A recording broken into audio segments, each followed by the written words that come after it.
Would they actually say, hey, this is my dad's, and would they say, does he know you're selling it? Would they say something like that? I mean, I don't know. I think you'd say, why are you selling it? Like, why are you selling it? Yeah. I know, you can't reference the show. She doesn't know where to look. That's the first thing you notice. She's standing in a narrow back room. Brown table, black chairs, gold and silver lettering stitched into the headrests. Producer is talking, laying down rules. Don't reference the show. Don't look at the cameras. Don't tell them why you're really here. She nods. She's rehearsed what she's going to say. She's decided on a price. She's practiced looking casual. The item in her hands is real, an original, something she drove across 3 states to sell to the most famous pawn shop in America. But the building she's standing in is not that pawn shop. The showroom she's about to walk onto, the one with the display cases and the neon and the customers browsing in the background, is a TV set. The customers are extras. The ceiling above her, 30 feet up, is rigged with studio lights. The door she'll walk through looks like the entrance to a real store. The glass is frosted. You can't see through it. She doesn't know any of this. In 4 minutes, she'll shake hands with a man she's watched on television for years. She'll feel briefly like this is real, like she walked into a pawn shop and something spontaneous is happening. And by the time she leaves, item sold, deal done, a little less than she wanted. She'll thank them. That is not the interesting part. The interesting part is what was already decided before she walked through that door. The price ceiling, the expert who would set it, the psychological sequence, refined over 22 seasons, designed to move her from what her item is worth to what the buyer needs to profit. She wasn't a customer. She was a variable in a system. And for 15 years, 700 episodes, nobody told her. Nobody told any of them. Who is this show actually built to serve? To understand what Pawn Stars really was, you have to go back further than 2009. Further than the History Channel. Further than Las Vegas. You have to go back to a time before credit cards. Before bank loans existed for ordinary people. Before the financial system had any use for the working class at all. Rick Harrison, the man at the center of this story, said it himself. Up until the 1950s, pawn shops were the #1 form of consumer credit in the United States. Read that again. Not payday lenders. Not banks. Pawn shops. For most of American history, if you were a factory worker, a farmer, a soldier's wife, a man between jobs, and something broke, someone got sick, and you needed money by Friday, you didn't call a bank. The bank didn't know you existed. You walked into a pawn shop, put something on the counter that had value, and walked out with enough cash to survive the week. That was the system. That was the institution. It wasn't glamorous. It wasn't television. It was a financial lifeline for the people the formal economy had decided weren't worth serving. That is the institution that Pawn Stars was built on top of. Fast forward to 1981. A Navy veteran named Richard Harrison arrives in Las Vegas with his wife Joanne and one of their sons, Rick. Their real estate business in San Diego had collapsed. High interest rates, declining sales, the kind of slow financial suffocation that doesn't make headlines but destroys families quietly. They had $5,000. That was it. That was everything. Richard used it to open a small shop on Vegas Boulevard. 300 square feet. Not even a pawn shop yet. The licensing laws were tied to population caps and the paperwork would take years. Just a shop, place to buy and sell. A bet that the city and the business and the family could all survive long enough for something to work. Took nearly a decade. In 1989, they finally moved to the location they still occupy today. Got the pawnbroker's license. Built something real. The show never had to say any of this out loud. It didn't need to. The $5,000 story exists in the background of every episode. Atmospheric proof that these people built something from nothing, that they earned their expertise the hard way, that they are exactly who they appear to be. Humble, working class, authentic. That is the foundation the show was built on. And in 2009, A television producer looked at that foundation and made a decision that would change everything. The History Channel was struggling. Their ratings needed saving, and a production company called Left Field Pictures had an idea. A show set in a pawn shop, focused on 3 generations of a family, centered on the rare and valuable items that came through the door. Rick Harrison had been trying to get a show made for years. He'd pitched HBO. Nothing. He understood, even before cameras existed, that the shop was a media asset. He'd put Super Bowl rings on eBay the week before the Super Bowl just to get radio stations calling. He wanted to be on television. He was willing to do whatever it took. And here is where the origin sin happens. To work with the History Channel, Rick agreed the show had to be family-friendly, cleaned up, accessible. The night window concept, hidden cameras, desperate people at 3 a.m., the raw reality of what a pawn shop actually is, was buried. In its place, treasure, history, wit, family dynamics, a parade of fascinating objects, a cast of blue-collar characters the audience could trust. Everything that made a pawn shop necessary, the desperation, the $75 loan, the woman pawning her television to make rent, was edited out of existence. What replaced it was a spectacle, a very specific, very calculated, very profitable spectacle. And millions of people watched it and believed every frame. Now we get to the machine, not the show. The machine underneath the show. The system that was running every time you thought you were watching a pawn shop. It has 3 layers. Each one is invisible on its own. Together, they are airtight. Layer 1. Identity fraud. The first thing the producers needed wasn't a format. It wasn't a location. It wasn't even good items. It was trust. Specifically, they needed a blue-collar audience to trust a blue-collar cast. And trust in television is not something you find. It is something you manufacture. Brent Montgomery, the show's producer, said it plainly, on record, to students at the University of Texas. I always say we're looking for really smart people who look really blue-collar. Those are the casts that we've had success with. Read that carefully. Not people who are blue-collar. People who look it. What Montgomery is saying, in plain terms, is that the first thing Pawn Stars manufactured wasn't a deal. It was a feeling. The sensation that the Harrisons were the same kind of people as the people selling to them. That Rick understood what it meant to need money.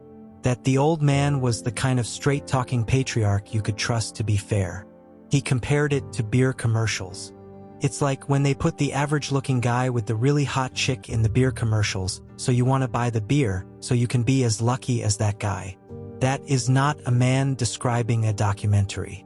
That is a man describing a manipulation strategy. And it worked because the Harrisons genuinely did come from a working-class background. The $5,000 restart, the decades in the shop, the calluses were real, which made the manufactured part invisible. Real biography, performed identity, the 2 layered so cleanly that no one thought to look for the seam. Layer 2, environment control. Once you trust the cast, the next move is to control the space around them. What you see on screen is not the gold and silver pawn shop. By 2012, the original shop had become a tourist attraction. Roughly 1 in every 100 visitors was actually there to sell something. The rest were there for selfies and merchandise. Filming in the real shop had become impossible. So they built a set, next door to the actual shop. A complete replica. Same display cases, same layout, same neon, with one critical difference. The ceiling is 30 feet high. Studio lights hang from metal trusses above every transaction. The door that sellers walk through, the one that looks like the entrance to a real store, has frosted glass. Opaque. So you can't see the street outside. So it feels interior. Sealed. Controlled. The background customers browsing the display cases? Extras. Paid. Silent. Miming. We know this because a man named Andrew Wilson wore a camera watch into that set and recorded everything he wasn't supposed to see. He uploaded the footage to YouTube. In the video, you can see the trusses. You can hear the silence. You can watch Corey and Chum Lee struggle through their lines with producers whispering notes from off-camera. Hey, how's it going? Hey, how you doing? How you doing? All right, yeah. I have a Rambo lunchbox, original from 1985. Rambo, that's awesome. The matching thermos. Here, I'll show it to you. It reminds me of myself. Just a real badass. Yeah, same here. So where in the world did you get this? From my dad. Do you mind if I pull this out? Oh yeah, go ahead. He gave it to me. He was a huge Rambo fan, huge Sylvester Stallone fan. He bought it back in '85, and he's had it ever since. And he gave it to me. Okay. Definitely a sign of the times, man. I can't imagine sending my kid to school today with a lunchbox of a Vietnam vet who had severe PTSD and, killed a couple cops and basically took the town hospital. Well, talk about what was it on Yeah, I mean, back then too, lunchboxes were kind of like your expression of who you were as a kid. You can see the gap between what gets filmed and what gets broadcast. The producers knew the gap existed. They counted on it. Every awkward pause, every moment of genuine human uncertainty edited out, replaced by the polished, confident version. The version where the Harrisons always know what they're looking at, always have a story, always have a buddy. I got a buddy who works right down the street. I got a buddy who deals in all these antiques. I got a buddy who works right down the street. He's got a sports shop. I got a buddy of mine. I call him in a lot when I deal with expensive sports stuff. I got a buddy that's pretty good with stuff like this. Let me have him come down and kind of give me an idea of what they're worth. Let me call somebody who will know everything about this. I got a buddy who all he does is like Hollywood memorabilia. I got a buddy that works literally right across the street. Which brings us to the third layer. Layer 3, the expert trap. This is the killing stroke. Half the time, Rick, Corey, or Chum Lee will play the expert, rattling off the item's history, explaining its significance, establishing its value. The other half of the time, they'll play dumb. I got a buddy who works right down the street. Let me call somebody. I got a buddy. He'll know everything about this. And within minutes, in television time, always within minutes, that buddy arrives. Authoritative, credentialed, neutral. He examines the item. He confirms it's real or explains why it isn't. He gives a number, usually phrased the same way. At auction, this might go for, followed by a figure almost always lower than what the seller hoped for. And here is where the trap closes. That number, spoken aloud by an authority figure, becomes the anchor. Every subsequent number in the negotiation is evaluated relative to it, not relative to what the item actually costs on the open market. The seller came in with a price in their head. The expert just replaced it with a lower one. And now Rick's offer, even lower than the expert's estimate, doesn't feel like a lowball. It feels like a reasonable deduction from a number an independent third party already established. The seller is no longer negotiating for what their item is worth. They are negotiating for whether the buyer can make a profit. I have to make money on this thing. I might get $4,000 out of it, but that's not an auction. There's auction fees. It'll take me a year to get my money. I got to spend money to ship it across the country somewhere. Putting that already as well. Yeah, it's 21. That shift is the scam. Everything else, the set, the lights, the cast, is costume. And the experts, they are not neutral third parties. They are production assets. One of the most frequent experts on the show, gun and arms specialist Sean Rich, appeared in over 50 episodes before disappearing from the series entirely. When a fan emailed him asking why, he replied, "The response was never meant to be public." He wrote that the production company and the History Channel had wanted him to sign an exclusivity agreement. One that would, in his words, lock me down, control me, my business, my future, my appearance, how I make a living, and expected me to do it for free or very little money, with no guarantee of being used. Contractual control of a supposedly neutral expert. And the incentive structure ran deeper than contracts. Jeremy Brown, the sports memorabilia expert, relocated his entire store to within 1 mile of Gold and Silver Pawn after the show started bringing him business. Jesse Amoroso, the guitar expert, did the same. Even Steve Grad, the professional autograph authenticator, the man whose entire job was to detect fakes, was later sued for approving forgeries. He admitted in open court that he had never received any formal training in authentication. He learned everything he knew, he said, from a buddy. The show authenticated its own corruption with the same system it used to authenticate everything else. And for 15 years, it worked. The sellers thanked them. The audience cheered. And the machine kept running, layer by layer, transaction by transaction. In a room with a frosted door and a ceiling full of lights that nobody on camera was supposed to mention. But this isn't just about Pawn Stars. This is about us. A man walked onto that set carrying a pair of 18th century onyx diamond spectacles. Antique, rare, the kind of item that doesn't walk through most doors in a lifetime. He wanted $5,000. That was his number, his research, his assessment of what he was holding. Then the expert arrived, examined the item, and delivered his verdict, not as an opinion but as a fact. The spectacles weren't jewelry, technically. They were eyewear, different category, different market. The number he gave, somewhere between $700 and $800. Rick offered $850. The seller, who had walked in asking for $5,000, adjusted his price to $850. Sold. Shook hands. And Corey, watching from the side, said quietly, "Yeah." I feel a lot better about these now that my dad looked them over, but I think he might have lowballed a little bit. The seller thanked them and left. That is not a television moment. That is a Tuesday. Here is what actually happened in that transaction. And it has a name.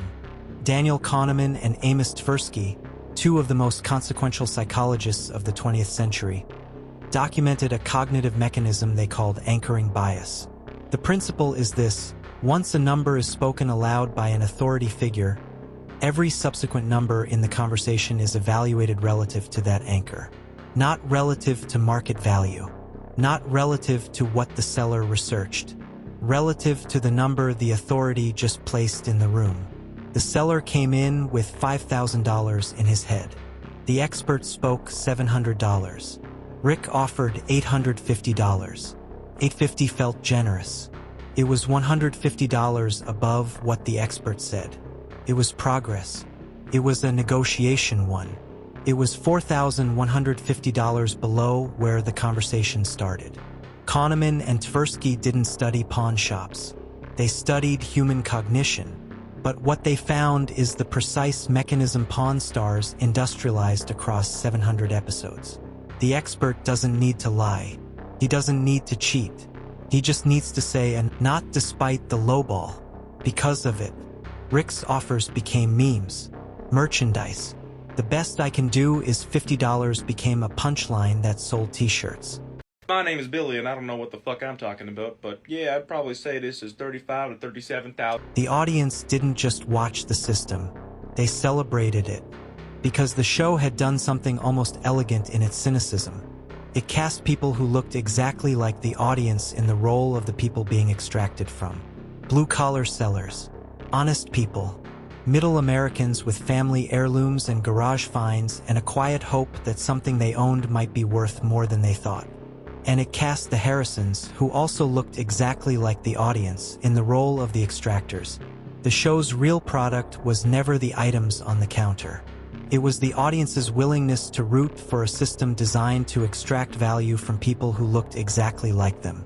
That is not a reality television critique. That is a description of how systems maintain themselves.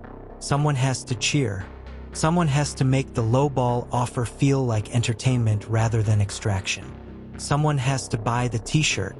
For 15 years, that someone was us. None of this is new. That is the part that should disturb you most. Not that a television show manufactured authenticity. Not that a pawn shop used psychology to suppress valuations. Not that an audience cheered for a system designed to extract from people who looked like them. All of that has happened before. It has always happened. The only thing that changes is the set. In 1967, 42 years before Pawn Stars aired its first episode, a French philosopher named Guy Debord published a book called The Society of the Spectacle. Debord was not writing about television. He was writing about capitalism, about what happens to human experience when a society becomes wealthy enough that the representation of life becomes more valuable than life itself. His argument was this: modern capitalism does not simply sell you products. It sells you images, experiences, the feeling of authenticity, the sensation of discovery, the performance of a life being fully and genuinely lived. And at a certain point, Debord argued this point had already been reached in 1967. The representation of life begins to replace life entirely. People stop living. They start watching. They start consuming curated versions of experiences they could have had directly. And they believe, sincerely, completely believe, that what they are watching is real. He called this the spectacle. Not a show, not a screen. A total replacement of lived reality with its curated image. Now look at Pawn Stars. The actual gold and silver pawn shop processes roughly 150 pawn loans a week. The average loan value is between $75 and $100. The people coming through the real door, not the frosted TV door, the real door, are people between paychecks. People without bank accounts. People pawning their televisions to make rent, their tools to cover a medical bill, their grandmother's ring to keep the lights on. That is the reality of a pawn shop. That is what the institution actually is. None of that aired. What aired was treasure. A gas mask for babies from 1938. A katana from the 14th century. A helicopter. A signed Led Zeppelin album. A Revolutionary War musket. Items so rare, so historically significant, so cinematically perfect that they seemed almost designed for television. Because they were. The actual pawn shop, the desperate loans, the $75 transactions, the people who couldn't get a bank account, was edited out of existence, replaced by its spectacular image. A version of a pawn shop so polished, so curated, so rich with history and wit and family drama that it bore almost no relationship to the institution it claimed to document.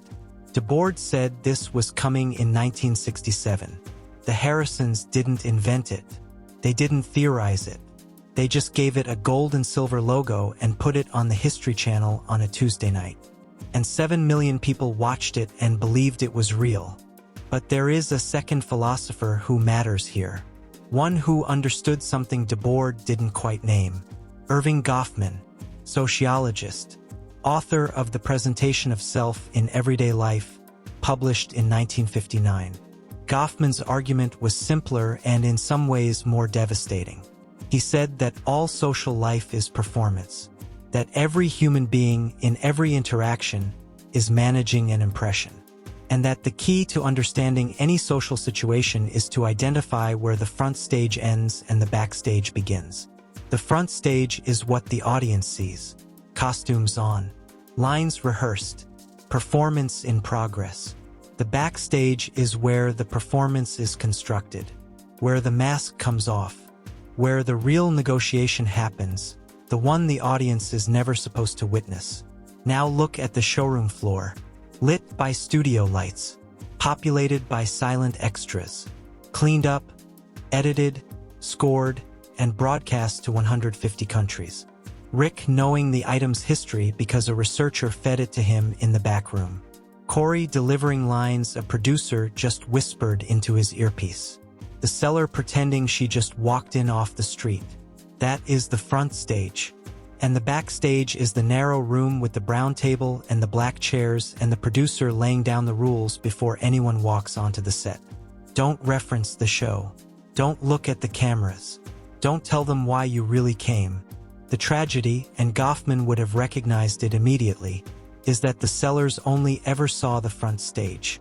They rehearsed for it, traveled to it at their own expense, performed inside it with genuine hope and real items and prices they had genuinely researched.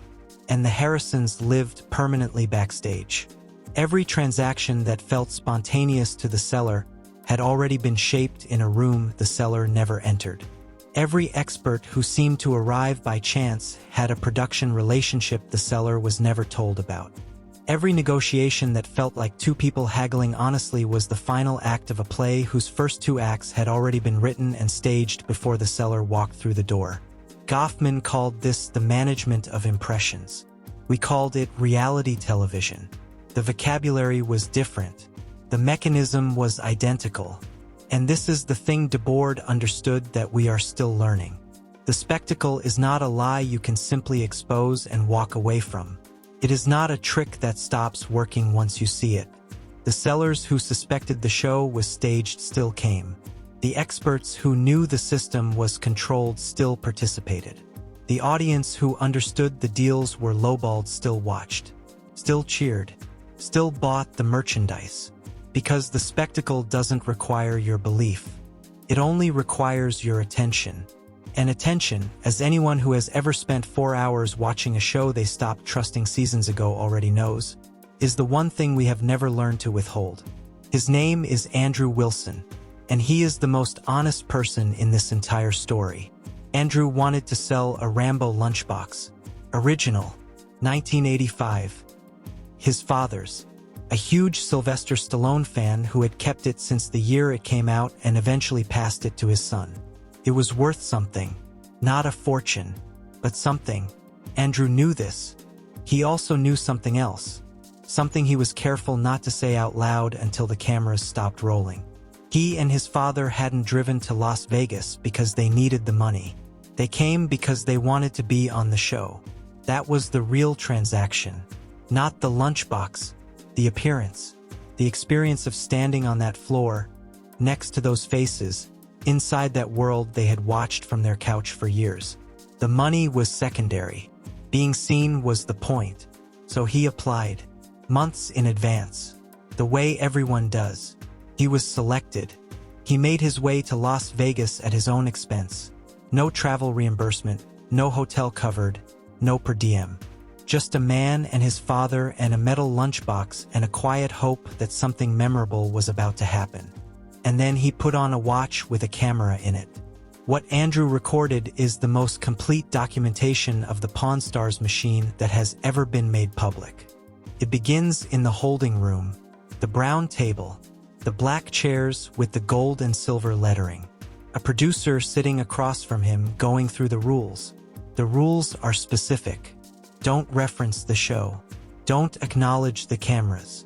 Don't say you came here to be on television. If they ask why you're selling, give them a reason. Any reason.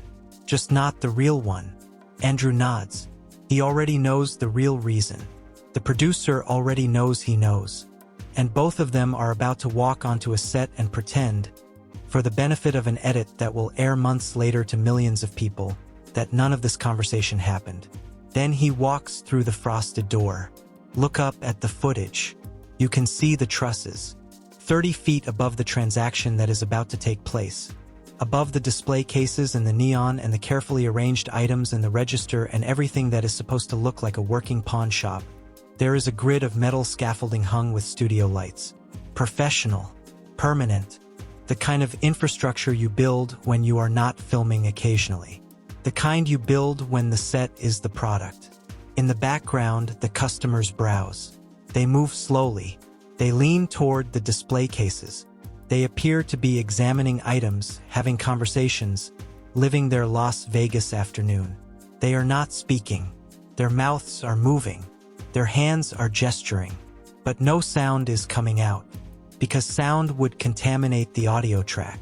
Because they are extras.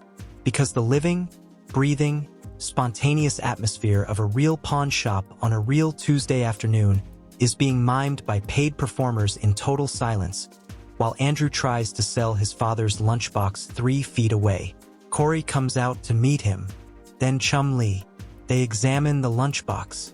They deliver their lines. At one point Corey says, on camera in the raw footage, that he can't imagine sending his kid to school today with a lunchbox of a Vietnam veteran who had severe PTSD and killed a couple of cops. Andrew says nothing, smiles. You can hear a producer off camera giving Corey notes.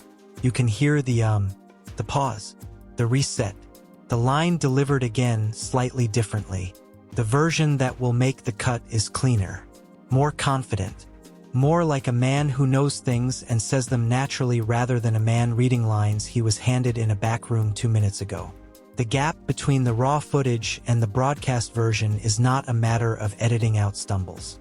It is the gap between the reality and the spectacle, and Andrew captured both. Now here is the part that doesn't wash off. Andrew Wilson was not deceived. He knew it was a set before he arrived. He knew the negotiations were shaped by production. He knew the experts weren't neutral. He had watched the show long enough to understand, at least in outline, what he was walking into. He went anyway. He followed the rules he was given. He lied about why he was there, told them his father wanted to sell the lunchbox, omitted the part about wanting to be on television. He performed casualness on a set surrounded by miming extras under studio lights and pretended it was a normal Tuesday in a pawn shop. And when it was over, deal not made, lunchbox taken home, he didn't feel cheated. He felt like he'd been on television. Because he had. That was the transaction. That was what he came for. The show offered him visibility and he accepted it on the show's terms, and both parties walked away having received exactly what they wanted. That is not exploitation in the traditional sense. That is something quieter and harder to name. Yeah, all the stuff they're saying, like Corey and Chumley are acting like, yeah, they did this, and this. Like, you don't actually know these things. You looked this up 5 minutes before we came out here. It's supposed to look like I just walk in and it's natural and everything. And for those of you who don't already know, it's not like that. This is done in multiple takes and they tell you specifically what you can and can't do. The system didn't need to force Andrew onto that set. It didn't need to deceive him. It didn't need to overpower him. It only needed to offer him something he wanted badly enough that he was willing to follow rules he didn't write.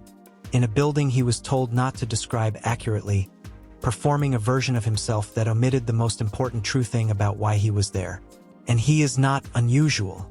A large portion of the sellers who appeared across 700 episodes had no intention of selling their items. They came to be seen. They came to stand inside the spectacle. They paid their own way to Las Vegas and followed a producer's instructions and mimed normalcy in a room full of silent extras. All for the experience of existing briefly inside something that felt more real than their actual lives. That is what the show was really selling. Not the items, not the history, not the family dynamic or the expert appraisals or the lowball offers. The feeling of being inside the frame. And the people who wanted that feeling most were the people the system needed most. Their desire was the fuel. Their willingness to perform was the raw material. Their hunger to be seen was the engine that kept the machine running. Season after season, transaction after transaction, frosted door after frosted door. Andrew Wilson went home with his father's lunchbox. The show went home with everything else. Here is the last thing. The gift shop at Gold and Silver Pawn sells autographed photos of the cast. Rick, Corey, Chum Lee. Signed pictures of the men whose entire brand is built on the ability to detect a fake. Multiple former employees have alleged that the signatures on those photos are not signed by the cast. They are signed by other employees. A pawn shop that flew in handwriting experts, on camera, with credentials, across 700 episodes, to authenticate the autographs of strangers, was allegedly selling forged autographs of itself in the lobby on the way out. The spectacle didn't just replace reality. It became the thing it was built to expose. There is no solution to offer here. The show ran for 15 years. The machine worked. The sellers came, the experts arrived, the anchors were set, the deals were closed, and millions of people watched and cheered and bought the merchandise and stood in line outside a TV set on the Las Vegas Strip to have their photo taken next to a frosted door. None of that unhappens. What changes is only what you see. The first step is recognizing the set for what it is. The lights above the transaction. The extras in the background. The producer in the back room with the rules written down before you arrived. The second step is harder. It is asking which sets in your own life have the same frosted door. The ones that look like real entrances. The ones that open onto rooms someone else built, with rules someone else wrote, populated by people performing a version of normal that was designed before you walked in. The salary negotiation where the number was already decided. The interview where the culture fit was already determined. The relationship where the terms were set by someone who had run this transaction before and knew exactly where the anchor needed to land. You followed the rules. You performed casualness. You pretended it was normal. And when it was over, a little less than you came for, you thanked them. We all did. That is not a television critique. That is the oldest story there is. The show was fake. The wanting was real. And that's the part they were counting on.